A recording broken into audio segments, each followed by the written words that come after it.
E aí, empacou? Desempaca comigo. Eu sou o Pedro Renol, professor aqui do Parabólica e bem-vindos e bem-vindas a mais um Desempaca para falar sobre industrialização brasileira. Sabe por quê? Porque é um tema que tem sido muito cobrado no Enem e em outros vestibulares e a gente vai fazer um resumão aqui sobre o processo de industrialização do país, do Brasil.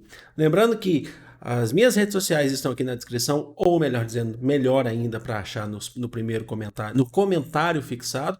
E os textos que a gente coloca aqui nessas tarjas aqui estão aqui na descrição para facilitar para vocês. Então vamos lá então começar. Olha só, lá na colônia, começamos bem atrás. Por quê? Século XVIII, enquanto países como a Inglaterra, século XVIII, iniciando ali no século XIX, países como a Inglaterra, a França, os Estados Unidos, o Japão, entre outros, estavam passando ali ou pela primeira fase da Revolução, a primeira Revolução Industrial, ou pela segunda Revolução Industrial. O Brasil ainda era uma colônia de Portugal com uma economia agroexportadora, certo? Dentro do conceito do Pacto Colonial.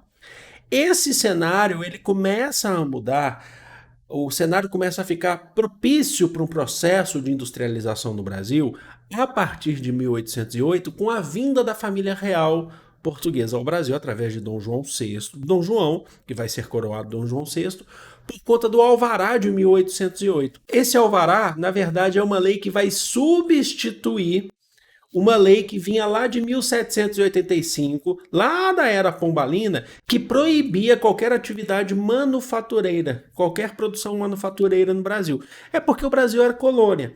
Então, se o Brasil é colônia, então ele não tem que se industrializar, ele não tem que ter sua economia, certo? Só que com a vinda da família real, esse cenário fica mais propício agora à instalação de indústrias ou de manufaturas. E é um processo em crescimento. Quando o Brasil já é independente, mas já agora no governo de Dom Pedro II, no reinado de Dom Pedro II, em 1844 a gente vai ter a chamada Tarifa Alves Branco. O que é importante saber da tarifa Alves Branco? Ela passa a taxar com mais impostos, em até 60% de impostos, produtos importados que existe um similar nacional. Qual que é o objetivo disso? Você taxar. É uma medida protecionista. Qual que é o objetivo disso? Você estimular o processo industrial nacional ou a fabricação nacional. Isso, inclusive, vai favorecer o empreendimento ou a estratégia empreendedora industrializante do Irineu Evangelista de Souza, que lá na frente a gente vai conhecer como o Barão de Mauá. E aí a gente já começa a ter o início de um processo de industrialização. Então a gente vai ter a construção da primeira estrada de ferro no Brasil e também estalagens para a construção e fabricação de navios. Só que o Barão de Mauá, esse processo que o Barão de Mauá iniciou aqui no Brasil, ele ficou só mesmo como um surto industrial. Não foi uma industrialização definitiva. Foi um surto que veio rápido e foi rápido.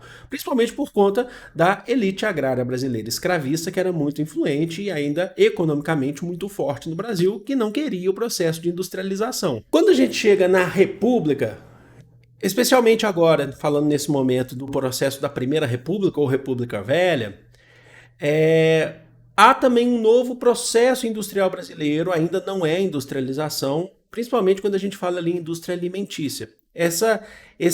O dinheiro, a verba para esse início dessa indústria alimentícia vem principalmente da exportação do café. O café representou durante um momento 80% das exportações brasileiras, mas era um produto frágil. Se parassem de consumir o café ou parassem de comprar o café brasileiro, a gente entrava em decadência. Então, como, por exemplo, a gente teve na Primeira Guerra Mundial, a partir de 1914, começam a construir indústrias alimentícias no Brasil para tentar diversificar a economia. Mas ainda não é industrialização.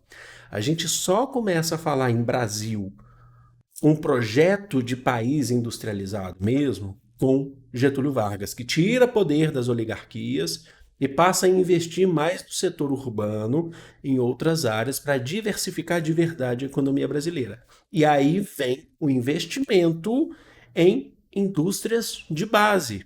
Então a gente está falando de indústrias de matérias-primas, certo? Que vão gerar grandes matérias-primas para outras indústrias.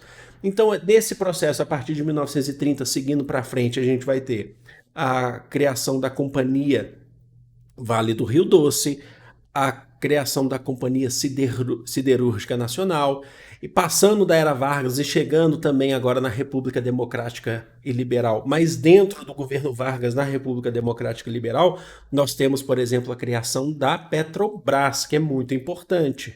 E aí a gente chega num grande ponto, que é dentro da República Democrática e Liberal, mas a partir ali da segunda metade da década de 50, a partir ali de 55, 56, 57, com o governo de Juscelino Kubitschek, que aí se abre o Brasil, na verdade, para o capital internacional, para o capital estrangeiro, tem empréstimos a serem feitos e por aí vai. E a política do Juscelino Kubitschek, que é a política desenvolvimentista, lá no plano de metas dele, ou no slogan fazer o Brasil crescer 50 anos em 5. O Brasil começa a abrir capital para empresas multinacionais, agora empresas de fora, que são empresas também, indústrias de bens de consumo duráveis, como a automobilística, é a chegada, por exemplo, da Volkswagen ou da General Motors no Brasil, e bens de consumo não duráveis, como, por exemplo, eletrodomésticos.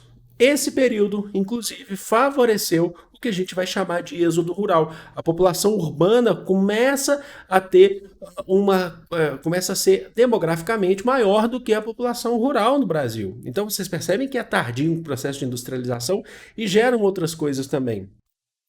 Porém, gente, também gera o que a gente vai chamar de desigualdades sociais e aumenta, né, as desigualdades sociais e regionais, visto que você tem indústrias chegando, mas há uma concentração de riquezas, há uma concentração de renda nas mãos de poucas pessoas.